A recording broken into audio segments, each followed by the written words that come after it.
¿Qué es el ICAP? Porque es importante, en forma rápida. Nace en el 54 como una escuela superior en administración pública para América Central, creado en el marco de las Naciones Unidas por los países centroamericanos. En el 61 se incorpora a Panamá y en el 67 cambia de escuela superior a un instituto centroamericano de administración pública. Los ministros de Economía son la Junta General de la institución y es uno de los organismos pioneros de la integración centroamericana. El primer organismo es el SUCA, que es un consejo superior de universidades, y después nace el ICAP. Tiene 3 mandatos fundamentales: fortalecer las competencias del recurso humano, reforma y modernización de las entidades públicas y la administración para la integración. Esos son los 3 mandatos que tiene la institución. Y básicamente es una institución orientada a la gestión del conocimiento.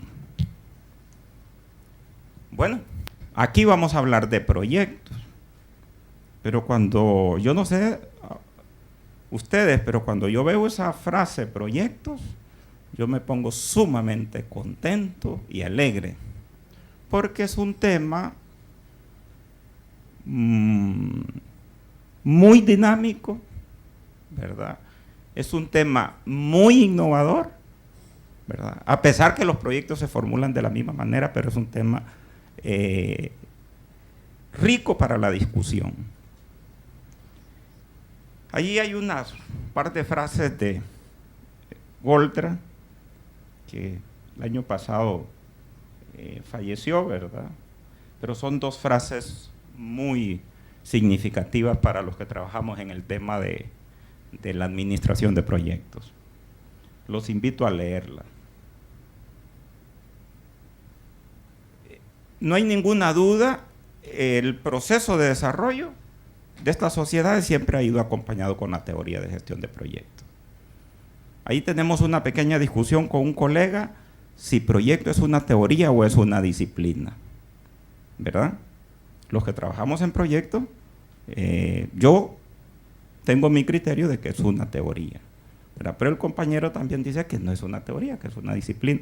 Depende del enfoque que querramos verlo, ¿verdad? Si lo vemos por el lado de las ciencias económicas, yo creo que proyecto es una teoría. Más o menos estas divisiones no siempre me gusta utilizarlas, pero dan una idea, ¿no? Los 1900 y el 29, un modelo agroexportador, donde el tema de las inversiones, el financiamiento y las políticas públicas están presentes. En el modelo de sustitución de importaciones, ¿verdad?, el tema de la inversión, el financiamiento y las políticas públicas están presentes. Y con una dimensión distinta, porque hay una participación muy activa del Estado en la economía.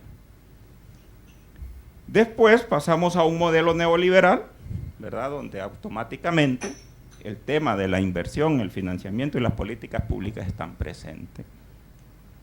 Y ahora hablamos de un modelo globalizado, donde el tema de la inversión, las políticas públicas y el financiamiento siempre están presentes.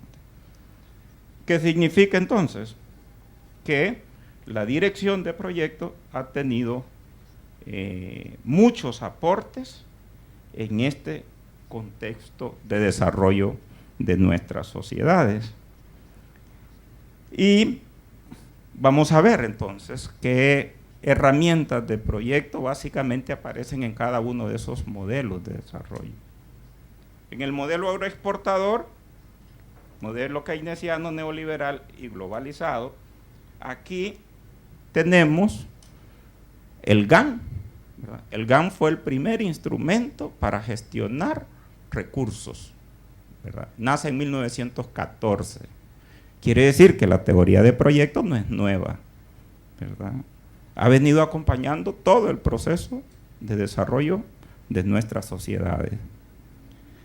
Pero en la medida en que el proceso de desarrollo va adquiriendo otra dimensión, el instrumento como el GAN ya se vuelve insuficiente para gestionar o dirigir proyectos.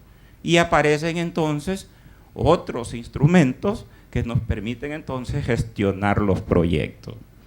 En ese periodo, básicamente donde se desarrolla el modelo keynesiano, el CPM es un instrumento que aparece el PERF, aparece el ABC, y en ese modelo el enfoque para formular y evaluar proyectos también aparece. Quiere decir, si uno analiza y si ustedes reflexionan el porqué de la importancia, el por qué aparecen tantos modelos o diferentes modelos para gestionar inversión, entonces ustedes van a encontrar una relación directa entre los tipos de proyectos, las magnitudes de inversión y la cantidad de proyectos que se ejecutan, como consecuencia de la participación activa en el desarrollo de las sociedades, ¿verdad? Y allí entonces ya el GAN deja de ser insuficiente y por lo tanto pasamos a otras herramientas más avanzadas. Cuando entramos acá un poquito al modelo neoliberal, el enfoque de formulación y evaluación se fortalece bastante. El ICAP aparece como una organización en Centroamérica colaborando en la formación de los profesionales en competencias en el tema de proyectos. Chile es un abanderado en el tema. ILPES es una organización muy importante en la gestión y generación de conocimiento en el tema de proyectos. México también. Y empiezan a aparecer dos modelos que son sumamente relevantes y que están en el tapete de la discusión actualmente, que es el PMI, ¿verdad? Básicamente para administrar la ejecución de los proyectos. ¿Y cuándo nace el PMI? El PMI nace en el 69, ¿verdad? Pero no tenía mucha relevancia. Pero actualmente el PMI tiene bastante relevancia en la ejecución de los proyectos. Pero fíjense que esta es la norma, este es el enfoque que permite normar la ejecución de proyectos con los parámetros norteamericanos. Y el IPMA es el que rige las normas europeas. IPMA nace en el 65, inclusive nace primero que aparece primero que el PMI. Hay dos modelos más de gestión de proyectos, ¿verdad? El P2M, que es el modelo japonés para dirigir proyectos, y el PRINCE2, que es el modelo inglés para administrar proyectos. Hasta hace poco era orientado a proyectos tecnológicos, pero hace unos 5 años es una regla común para cualquier tipo de proyectos en Inglaterra. En este modelo globalizado, básicamente adquieren mucha relevancia PMI y PMA, ¿verdad? Y estos otros dos modelos, que son básicamente normas nacionales. Esta es una norma nacional, esta es una norma nacional, esta es una norma nacional, pero con aplicación internacional. El único que es una norma internacional es IPMA. Ahora, BID está queriendo poner en práctica un modelo para gestionar proyectos que básicamente el PM4R, que es decir, la dirección de proyectos o gestión de proyectos orientada a resultados, ¿verdad? Pero si lo revisa, tiene un gran sustento de PMI, ¿verdad?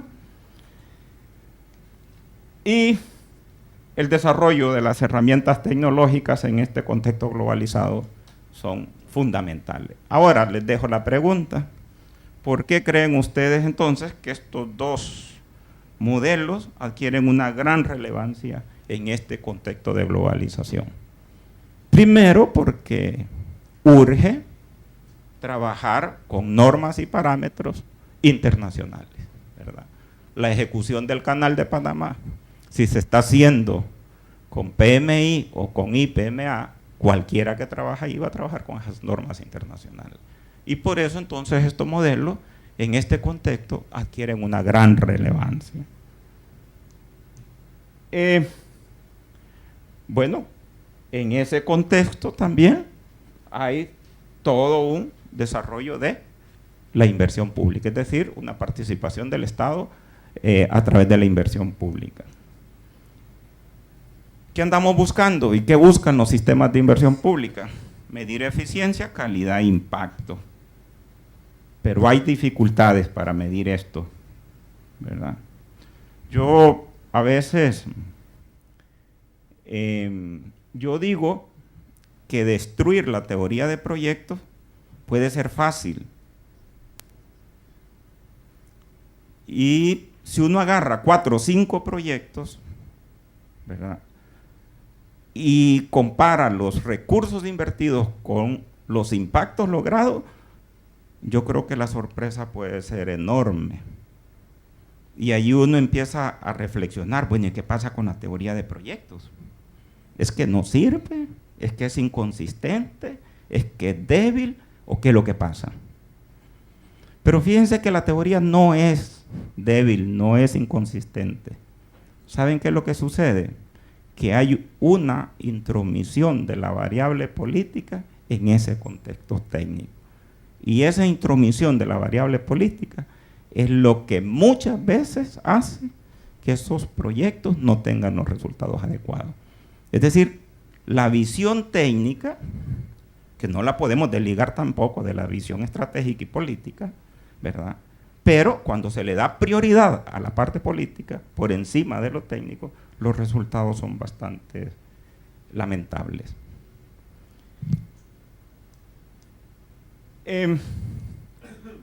Y es normal que hayan esas dificultades. ¿Por qué? Porque un proceso de inversión pública, fíjense todos los pasos que involucra. Planificarse, hay que negociarlo, hay que ejecutarlo, hay que ponerlo en funcionamiento y hay que hacerle una evaluación ex post. Y a eso es lo que nosotros llamamos el ciclo de vida de un proyecto. ¿Qué significa entonces? Que el sistema de inversión pública o los sistemas de inversión pública son los responsables de darle sinergia, coherencia a todo este proceso. Entonces, ¿cómo lograr eficiencia, calidad e impacto si aquí hay una gran diversidad de actores que intervienen en ese proceso? Quiere decir que la labor específicamente de las direcciones de inversión pública es una labor titánica, ¿verdad?, para poder lograr esos resultados que andamos buscando. Y allí, en ese mar de actores, ¿verdad?, de dificultades, de intereses, ¿verdad?, allí los sistemas tienen la relevancia, ¿verdad? Es decir, ¿cómo hacer para que en tantos actores, en tantas fases, en tantos intereses políticos, comunitarios, del técnico, cómo hacer para orientar eso, lograr eficiencia, calidad y también lograr el impacto? Ahí me parece que la tarea es bastante compleja. Y me interesa rescatar esto porque uno de los objetivos de los sistemas de inversión pública es lograr la eficiencia y el impacto de las inversiones. Y entonces, ¿cómo ligo esto? No se puede lograr la eficiencia, no puedo estar seguro del uso eficiente de los recursos en un proyecto si no hago evaluación económica y social. Y ese es un tema débil, especialmente, y aquí me disculpan porque yo hablo más con el escenario centroamericano, y ese es un tema débil. Yo les aseguro que si agarramos los proyectos que están en el banco integrado de proyectos de cada uno de los países y empezamos a buscarle los indicadores económicos y sociales a los proyectos, yo creo que los hallazgos van a ser de mucha tristeza. Hasta hace poco, hace un par de años, en el sistema de inversión pública ahí en Costa Rica, entre el 80 y 85% de los proyectos no tenían indicadores económicos, ¿verdad? Y ahí hay un tema relevante, ¿verdad? ¿Ok?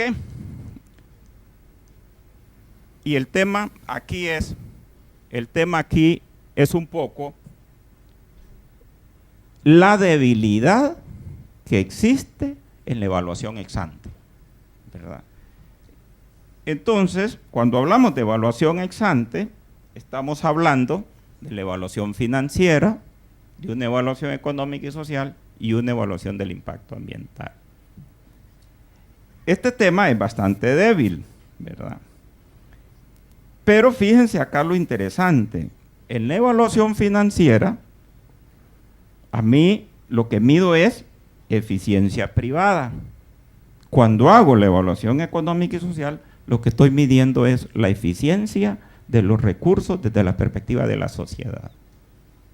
Y ahí es donde yo puedo garantizar si vale la pena o no invertir en ese proyecto desde la perspectiva de la sociedad. Pero ¿qué sucede si yo no hago evaluación económica y social? Quiere decir que estoy invirtiendo mis recursos en un proyecto donde no estoy valorando el posible impacto desde la perspectiva de la sociedad. Y ahí entonces la pregunta que hago aquí abajo: ¿y qué tanto hemos avanzado en el tema de la evaluación económica y social? ¿Verdad? Y uno diría muy poco, ¿verdad? Y es que fíjense, 3 posibles escenarios desde la perspectiva financiera de un proyecto: costos de inversión, costos de operación. Esta es la mayoría de los proyectos del sector público porque no generan ingreso. ¿Qué es lo que puedo hacer yo financieramente? Elaborar un flujo de costos. ¿Y qué es lo que puedo hacer? Calcular algunos indicadores relacionados con costos. Pero ¿cómo se toma la decisión de llevar a cabo ese proyecto? Desde la perspectiva financiera no la podría tomar. ¿Por qué? Porque es una estructura de costos. ¿Qué significa? Que para tomar una decisión adecuada, forzosamente, yo necesito la evaluación económica y social. ¿De acuerdo? Porque es la que me va a indicar cuál es el impacto del proyecto desde la perspectiva del desarrollo, ¿verdad? Desde la perspectiva del desarrollo económico y social de una comunidad. El otro escenario que podemos encontrar es que el proyecto genere ingreso, ¿de acuerdo? Y elabore un flujo financiero. Y puedo calcular todos los indicadores que yo quiera.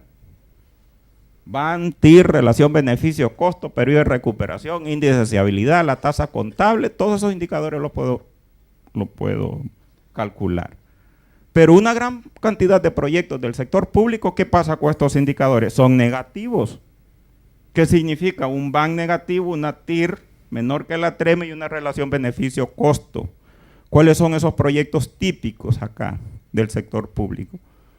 Los acueductos, los alcantarillados pueden generar ingresos, pero no son suficientes para recuperar las inversiones. Esos indicadores van a ser negativos.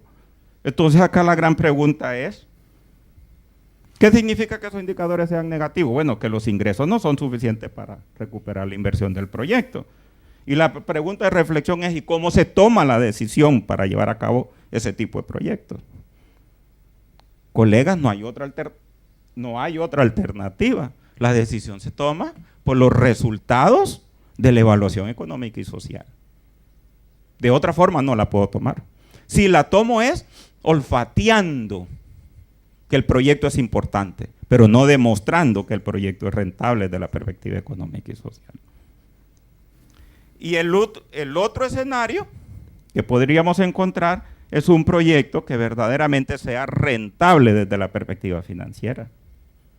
Y ahí entonces la gran interrogante: ¿siempre vale la pena hacer evaluación económica y social? Claro que sí, porque aquí tengo una visión de rentabilidad específicamente del capital.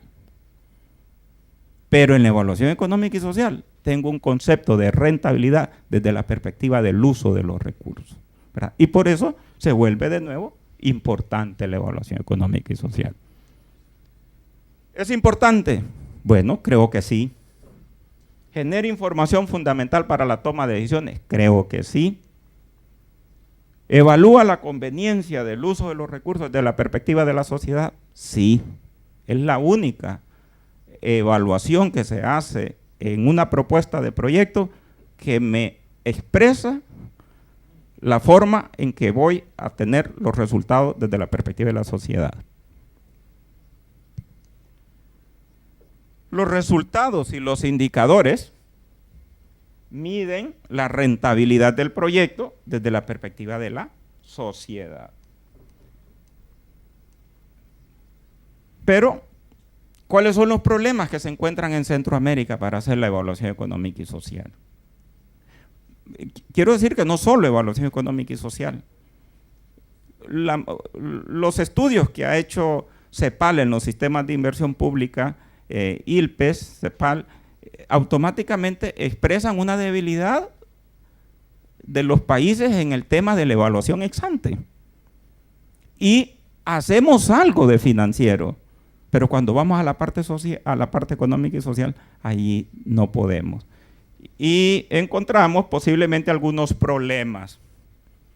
¿Y cómo hago para quitarle las distorsiones a los precios del mercado para poderlos trasladar a perspectiva económica y social? No tengo los precios sociales. Y si los tengo, están desactualizados. Ese es el primer problema que encontramos. El segundo problema que encontramos es ¿cómo hago para identificar, medir y valorar los beneficios del proyecto? Y ahí hay un tema. Como no hay una práctica común, ¿verdad? No tengo lecciones aprendidas, entonces se me vuelve en un círculo vicioso, ¿verdad? Siempre tengo la excusa de la dificultad de poder valorar los beneficios del proyecto. Y cuando hablo de valorar, estoy hablando de trasladarlos a unidades monetarias. Bueno, ¿qué significa entonces? Que para hacer evaluación económica y social, yo necesito como mínimo tener los precios sociales de los recursos más distorsionados que se utilizan en una propuesta de proyecto. ¿Cuáles son esos recursos? La mano de obra, el capital, la divisa y la inversión. Y para los bienes y servicios de carácter no comercializable, utilizamos el factor de corrección estándar. Quiere decir que los sistemas de inversión pública necesariamente necesitan los precios sociales de la mano de obra, del capital, la divisa y para los bienes y servicios de carácter no comercializables. Se necesitan. ¿Ok? Entonces necesitamos los precios sociales. Y bueno, aquí tal vez esto no es relevante, ¿verdad? ¿Verdad? Eso tal vez es importante desde la perspectiva técnica, tener claro el concepto de qué es un precio de mercado y qué es un precio social. ¿Ok? Encontramos muchas veces en Centroamérica, especialmente cuando andamos dando este tipo de capacitaciones, que se encuentra que muchos técnicos creen que los precios sociales son precios deprimidos, son precios de lástima, son precios de pobreza, ¿verdad? Y cuando uno empieza a explicarles que son aquellos que me reflejan el verdadero valor del uso de los recursos, entonces como que se extrañan, ¿verdad? Por el concepto que tenemos. Y lo otro que se tiene como mente es que siempre los precios sociales están por debajo del precio de mercado. Y eso no es cierto. Puede estar por arriba y puede estar por debajo. ¿Qué es lo que hace que esté por arriba o por debajo? La variable que lo esté distorsionando. Si la variable que lo distorsiona es un subsidio, el precio social está por arriba del precio de mercado.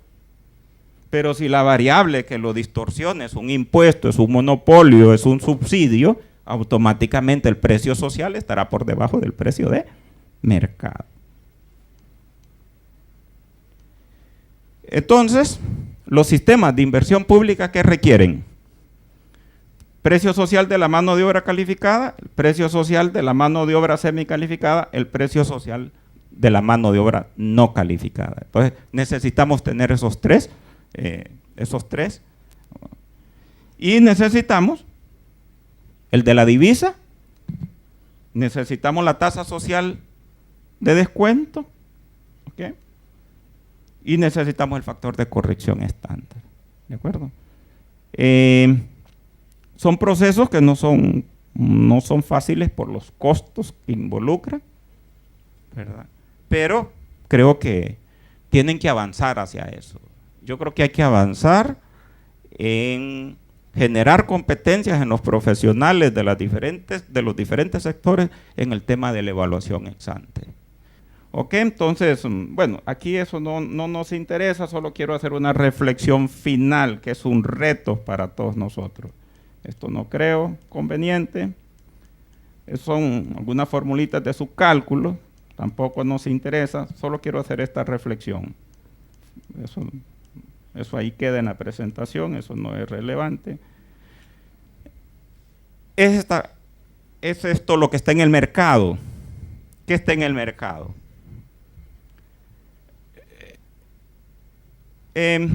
Las direcciones de inversión pública se convierten en certificadores de proyectos porque dictaminan. Y la pregunta es, ¿y quién está haciendo esas certificaciones? Porque ahora no solo basta tener las competencias de una maestría de 200 horas en proyectos, sino que ahora el mercado nos está exigiendo y está certificado profesionalmente usted con sus competencias en el tema de proyectos. Entonces ahí hay un tema que viene, ¿verdad? Y hay dos formas de certificarse profesionalmente. Dos formas. PMI, ¿verdad? Normas y parámetros de Estados Unidos, y PMA, normas y parámetros europeas. PMI, sus 5 procesos, ¿verdad? Y no hay ninguna duda. La iniciación, la planificación, la ejecución, control y seguimiento y el cierre. Y sus 10 áreas de conocimiento. Ahí no hay ninguna duda. ¿Quiere certificarse? Maneje el PMBOK y hace un examen y usted está certificado que las competencias en proyecto usted las maneja. Y ahora IPMA, que tiene una buena penetración en América, ya hay 7 países latinoamericanos que tienen sus asociaciones, ya están organizados, ¿verdad? Y la diferencia entre certificarse con PMI o IPMA es básicamente que IPMA certifica competencias contextuales, competencias técnicas y competencias de comportamiento. Y ahí básicamente, ¿por qué? Porque una encuesta que se hizo en América Latina demuestra que en el 25% de los proyectos, un 25% de los proyectos son exitosos, el 75% no. ¿Y dónde están las causas? ¿Saben dónde están las causas? No en las competencias técnicas, sino en lo que se le ha dado en llamar las competencias blandas. ¿Qué significa entonces? Que un director de proyecto, porque esté certificado o porque maneje PMBOK o porque maneje IPMA, no garantiza el éxito en el proyecto, porque el éxito en el proyecto posiblemente se garantiza con otros conocimientos del director de proyecto. El contexto y competencias de comportamiento. Líder, que sea capaz de hacer que su equipo se ponga la camiseta, gestionar conflictos, gestionar problemas, y no tanto el riesgo, no tanto el alcance del proyecto, no tanto los costos del proyecto, sino otras variables diferentes a las técnicas. Entonces, eso era lo que yo tenía como ideas para exponérselas a ustedes para poder generar discusión en estos temas. ¿De acuerdo? Y muchas gracias.